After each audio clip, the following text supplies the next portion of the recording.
So you'll have to forgive me, there's no pretty pictures to go along with my presentation. So I'd like to thank D10E and Startup Societies for inviting me. And I imagine a lot of you here are libertarians, and perhaps you've read Socialism and the Intellectuals by Friedrich Hayek. He wrote it in 1949 after seeing the horrors of World War II as a retrospective to try to understand how socialists came to power to reap some of those horrors. And as a reminder, in The Road to Serfdom, he addressed it to socialists of all parties to understand what the context for that word is. Since then, Socialism and the Intellectuals has become somewhat of a strategic Bible for libertarians.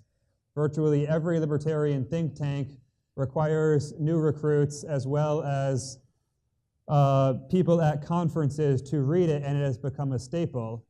The idea is that there are two relevant groups in the production of ideas in society. There are the scholars and there are the intellectuals. The scholars produce and debate ideas, while the intellectuals, who Hayek calls secondhand dealers of ideas, popularize them. It is these intellectuals who popularized socialism that led to its power in the world, and Hayek recommends that libertarians focus on the intellectuals to try to reverse the tide.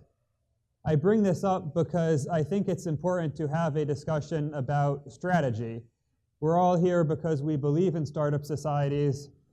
However, I've been in this movement for a relatively long time, and there has been relatively little discussion about strategy. There have been different groups who have pursued different models, sometimes in tandem, sometimes apart. However, there's been little concentrated effort to understand what all of the relevant players are. Everybody in this room is part of one group, but there are other groups out there that need to be interacted with and fully engaged if we want to maximize the potential of startup societies.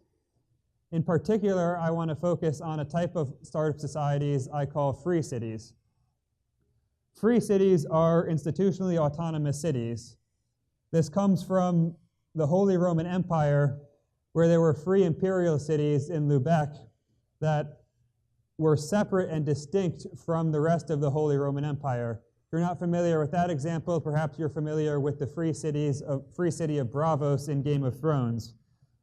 Modern examples are Singapore, Hong Kong, Dubai, Taiwan, Shenzhen to a lesser extent.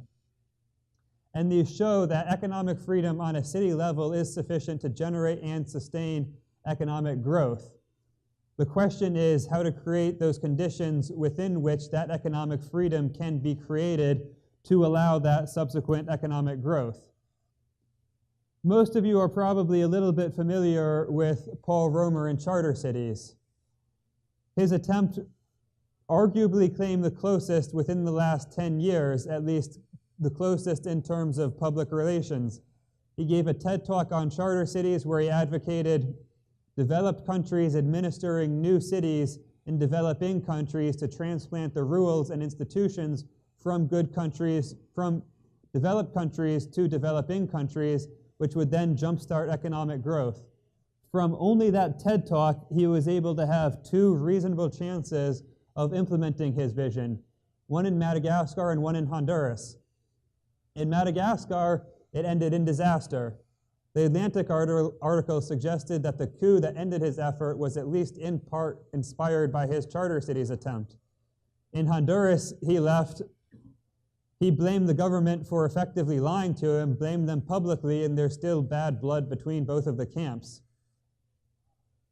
The charter cities movement effectively died with him, and while there are people who are trying to implement similar but distinct projects, they've yet to achieve perhaps the level of, at the very least, media recognition that he has, and within several years we'll see whether those attempts have been successful.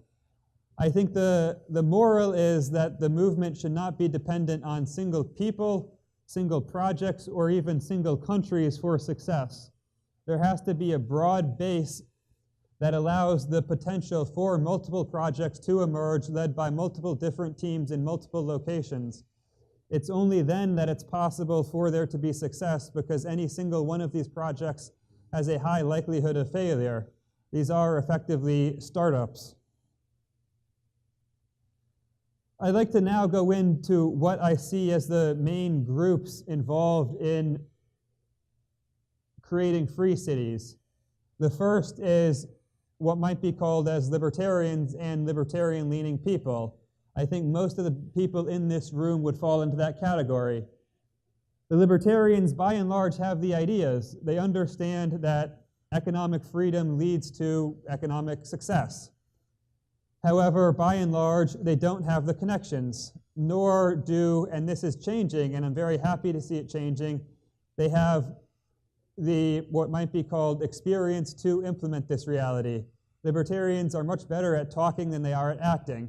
And I see this movement as the first step towards changing that, towards becoming more of an actor, seeing how to implement this in reality. But this requires a lot of hard skills. The social software of these cities has yet to be built. We might have high-level agreement on what it means, but what does it mean to actually draft the law, the legislation that allows the creation of these zones? What does it mean to create a new legal jurisdiction from scratch?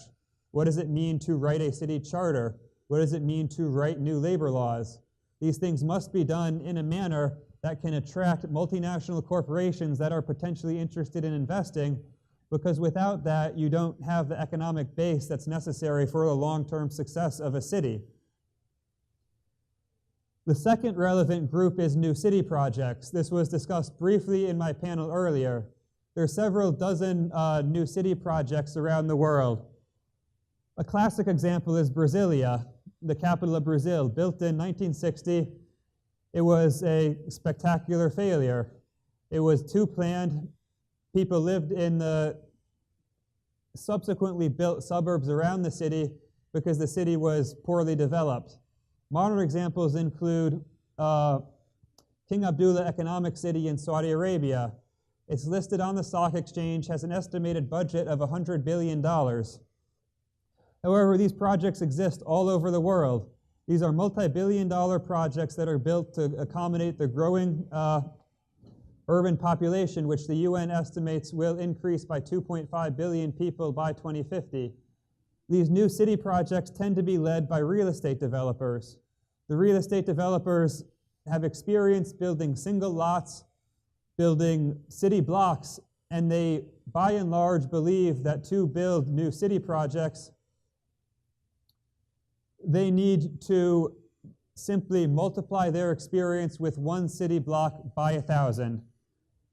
Unfortunately, they primarily talk to architects and urban planners who agree with them that that's all they have to do.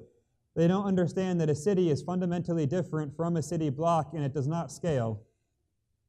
For example, in one new city planning session, I was speaking with a renowned professor of urban planning.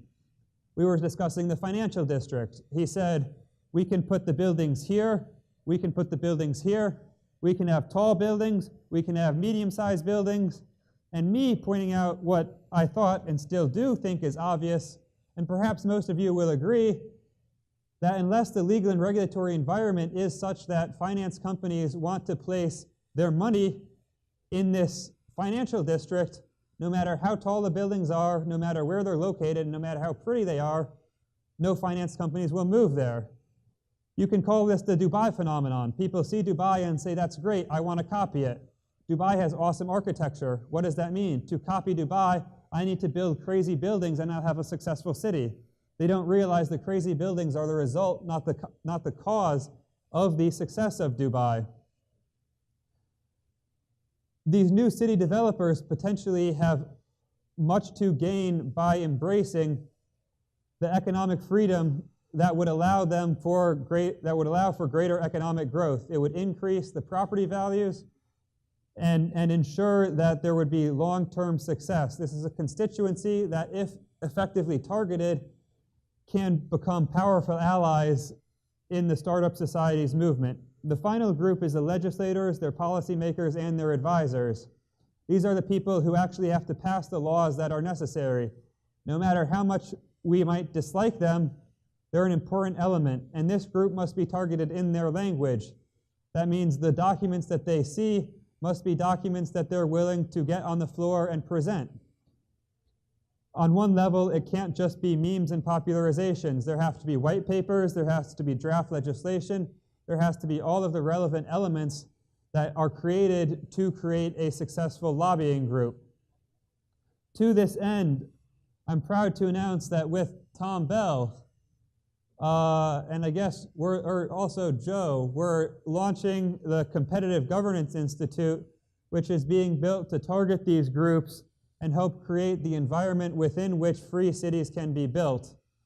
If you have any questions or you'd like to talk about this further, please find Tom or I, and we'd be happy to discuss this. Thank you.